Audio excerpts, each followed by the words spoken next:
Renault, the iconic French automaker, is both widely adored and criticized, much like vanilla ice cream. A classic with loyal fans and critics who find it too basic, preferring extravagant flavors. Renault, primarily, is a company with a 120-year history marked by significant highs and lows. Since 1970, it has produced over 1 million cars annually, and which has given us family cars, city cars, work cars, leisure cars, walk cars, and cars. The reasons are unclear, but they are a skilled generalist manufacturer that doesn't compete with Italian beauty or American power. Volkswagen, a brand that was outperformed by German premium automakers, doesn't appeal to the youth but caters to the masses for daily use. At the center of an eternal clash with Peugeot, on which you definitely have an opinion and a preference. But that's not the subject of the video, and I will let you post your best arguments in the comments. Tracing the history of this brand with its glorious periods and catastrophic years is fascinating to me. It's especially about analyzing its design to understand how a manufacturer can reinvent itself. To go from this to this and from this to this. Our tale starts in the workshop of a family home in 19th century industrial France, where was born a vision that would revolutionize the automotive industry and become part of French popular culture. Louis Renault, a daring young engineer, transforms a simple car into a phenomenon with his invention, the direct drive gearbox. In 1899, along with his brothers Marcel and Fernand, he established the Renault Brothers Company in Boulogne-Billancourt, which marked the beginning of an extraordinary journey. Surprisingly, Renault's first customers were very wealthy, as the car cost 3,000 francs, equivalent to an average worker's 10-year salary. From its inception, the company, with its manned taxis and vital contributions during World War I, becomes synonymous with progress and patriotism. Louis Renault, a Grand Cross of the Legion of Honor who became very wealthy during World War I, is accused of collaboration during World War II. He died in prison before his trial, and the French state privatized the company. After World War II, the brand started forming its strong connection with the French people by launching the Quatre Chevaux, nicknamed the Butter Mold, a compact, affordable car that represents restored liberty and pioneered mass car manufacturing, capturing the dreams of a rebuilding nation. For decades, Renault has been integral to French daily life, from Paris's cobblestone streets to the countryside's winding roads, with iconic models like the Renault 5 and the 450, which become symbols of freedom and adventure. These cars reflect an era of a carefree society with a desire for exploration, beyond mere transportation. Another historical fact hard for younger people to imagine, Renault's audacity is also evident on the racetracks considering their current models. The invention of the turbo engine in Formula One in the 1970s revolutionizes motorsport, establishing the brand as a technological trailblazer. The 70s were a great period for Renault, which began in '72 with the birth of the Renault 5, which quickly became a phenomenon, an icon of popular culture that traverses the roads of France and Europe. Until 1984, its success will be unprecedented, with over 5 million units produced. It remains the top-selling French car for 12 straight years. In 1973, Renault acquires a majority stake in Alpine, enabling the brand to expand beyond France. In 1979, by confronting the American market, where the R9 Turbo will be sold under the name of Renault Alliance. Named 1983 Car of the Year in the United States by Motor Trend magazine. Inspired by America in 1984, Renault launches its Espace, the minivan that will popularize this style in Europe and experience enormous success. 40 years post-launch, the Renault 25, introduced in 1984, remains a success with over 1 million units sold. Though its current style is outdated, I wanted to bring it up even if this video isn't an exhaustive look at the brand's entire history. Since it was the only relatively high-end sedan to achieve great success, the model sold twice as much as the Safran and 10 times more than the infamous Versatis. For Renault, the 80s and 90s are marked by economic challenges, the assassination of Chief Executive Officer Georges Besse, and fierce competition coming from all over the world. The brand must establish itself internationally, and takes over the Romanian Dacia, previously discussed on the channel, following an unsuccessful merger with Volvo and a failed bid to acquire Skoda. But the 90s also saw the massive successes you're all familiar with. The Scenic, the Clio, the Twingo and Renault gradually becomes more than just a car manufacturer. It's a privileged witness to the evolution of France, since each model tells a little piece of our society. Patrick Lecumont, the design director since 1987, is responsible for the style of these various successes. He influenced the style of the Diamond brand after working at Ford and Volkswagen, a memorable imprint for those who knew the 90s and early 2000s. Even though he was successful with small cars in the mid-range, he completely missed his attempts in the high-end, where the Versatis and Aventime models failed to convince. In fact, they flopped so much that there are few in circulation, becoming collector's items for some brand enthusiasts. In 2007, Renault released the new Twingo with an impersonal design, overshadowed by the simultaneously launched Fiat 500. The Laguna 3 flopped due to its bland design. The Koleos enters an oversaturated market with a generic style, as sales and brand identity suffer. Patrick Lequement is retiring and will be replaced by Lorenz Vandenacker, a tall Dutchman who plans to make significant changes. The architect's son, previously Mazda's design director, takes over Diamond's design and finds a major project awaiting him.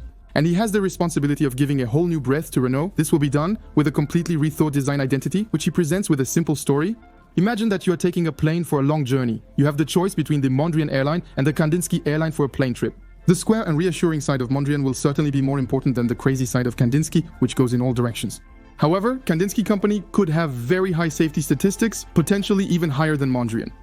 The problem is that it can't get this message across in its identity, so it hires an advertising agency and spends €1 million. A month later, here's the result. It's good, you feel better, you have confidence. Not really, that's normal. There's a consistency problem between what you see and what you read, and you tend to believe what you see. Because the meaning of words only represents 7% of our communication. Everything else is about feeling, and mainly visual feeling. This text presents a brand strategy, the values it aims to convey, and what is visible in its surroundings. It's the identity of its products, the design strategy. For an efficient company, brand identity and design strategy are perfectly aligned, creating a strong virtuous cycle. Kandinsky's brand strategy is very good, but their design strategy is ineffective for an airline company. When Lorenz Vandenacker joined Renault in 2009, the brand's message lacked clarity. When we observed the cars on the street, they were all different. Consequently, the Renault range could be described as confusing. The Espace was wandering next to the Koleos, the Megane 3, the Laguna, and the Twingo 2. However, as you might suspect, confusion is not a very good strategy for a car manufacturer. Lorenz and his team revised their strategy due to poor sales. They pondered what Renault should inspire. He categorizes car manufacturers into 3 types. The first focuses on their vehicle. They emphasize the technology, horsepower, and performance of cars designed by engineers for engineers. Many German brands fall into this category. Then there are brands that want to improve the planet, being more amorphous and less expressive. Many Asian brands fall into this category, and finally, you have the brands that focus on the human. Citroën and Volvo are brands that draw inspiration from the lives of passengers. Renault, with its slogan, "Cars to live in," fits this category. Lorenz Vandenacker's challenge was to translate Renault's "cars to live in" values into the design strategy. However, the Diamond brand makes cars of all kinds. Icons like the Twingo, crossovers like the Koleos, family vehicles like the Scenic, commercial vehicles, sports cars, electric cars. To inspire and create coherence, Lorenz Vandenacker drew from the cycle of life, as there was no common thread throughout the range.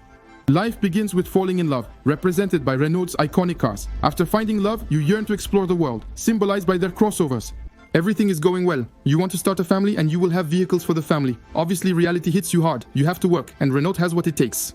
You need fun in life, and for that we have Renault Sport. Finally, after this journey, we arrive at wisdom. For Lorenz, this aligned with the electric, hybrid, and experimental vehicles that were emerging when he arrived.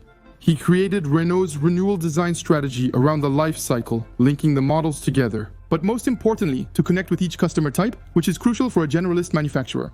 If you've just fallen in love, we have a car for you. If you've just started a family, we have what you need. If you're looking for a vehicle for work, come to us. This strategy was demonstrated through concept cars that signaled Lorenz Vandenacker's arrival, beginning with the love-themed vehicle.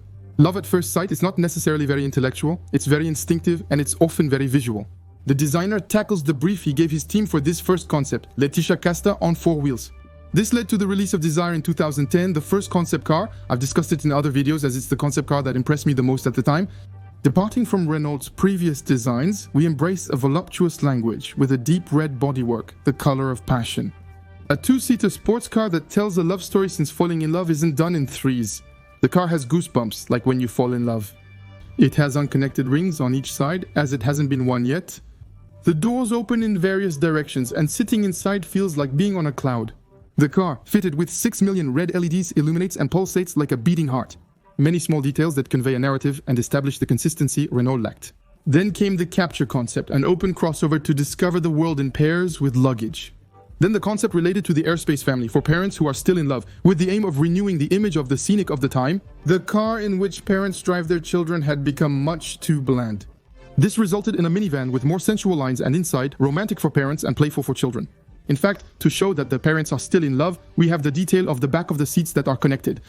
The Frenzy concept then inspired the future Kangoo, a work car during the week and a family car on the weekend. The design is asymmetrical, with one functional digital side and another focused on family, featuring a blackboard for children to draw on. Play was represented by the Twin Run concepts, a small racing bomb based on the Twingo and Twin Z. Rosloff Grove co-designed it and unveiled it at the Milan Furniture Fair. Lastly, the wisdom aspect is represented by the initial Paris concept, an upscale connected family vehicle featuring a map of Paris on its roof. The series foreshadowed the next-gen Renault Espace, telling the story Renault wanted to convey for its renewal. A visual link beyond the concept was also necessary, which was found on the front face. As mentioned before, a brand has a strong identity when it's recognizable without the logo, something Renault lacked. The models had faces with all different themes, and in addition, the diamond was very small, as if it had become a shame. Lorenz Vandenacker and his team have restored the design, making it larger, centered, and more vertical to symbolize pride once again. Removing the diamonds from the following Renaults reveals the identity that unites the models. The concept showcased a vivid and distinct range of bright colors, adding life to the story, which continued to unfold.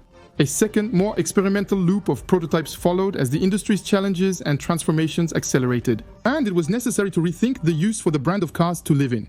The Trezor concept emerged after restarting with love. It's not about love at first sight, but the moment a couple decides to unite after being together for a while. The car opens like an engagement ring box, requiring effort to slide in. Once inside, exiting is complicated. Following Trezor, Symbios was introduced, a concept car showcased with a house. Then Morphos, which adapts its size as needed, introduced a new evolution of Renault design with C-shaped front headlights, now found across the entire range. In fact, the Morphos inspired the latest Scenic, which was just named 2024 Car of the Year, but I can't explain that. Renault has advanced in range management, adopting a Volkswagen-like approach to its models. Each new car lacks the unbridled creativity and wide style gaps of past releases. All Renaults now adopt a family look, making them easily identifiable. The design gap is evident between the Clio 3, Quattro, and 5 models. Some criticize this strategy, claiming the Clio 5 is merely a facelift, not a new model. While the previous Clio 4 significantly impacted the market, the new model has a less pronounced effect. But for Renault, it's much smarter to play it safe when you have something that works. Like Volkswagen, which evolves the Golf gradually without ever reinventing it. It's no coincidence that for the successful Megane 4 and Talisman sedan, which have a more serious image, Lorenz Vandenacker relied on designers from his team who previously worked at Volkswagen for several years. After this dizzying turnaround, the Dutchman stepped down to become the group's design director.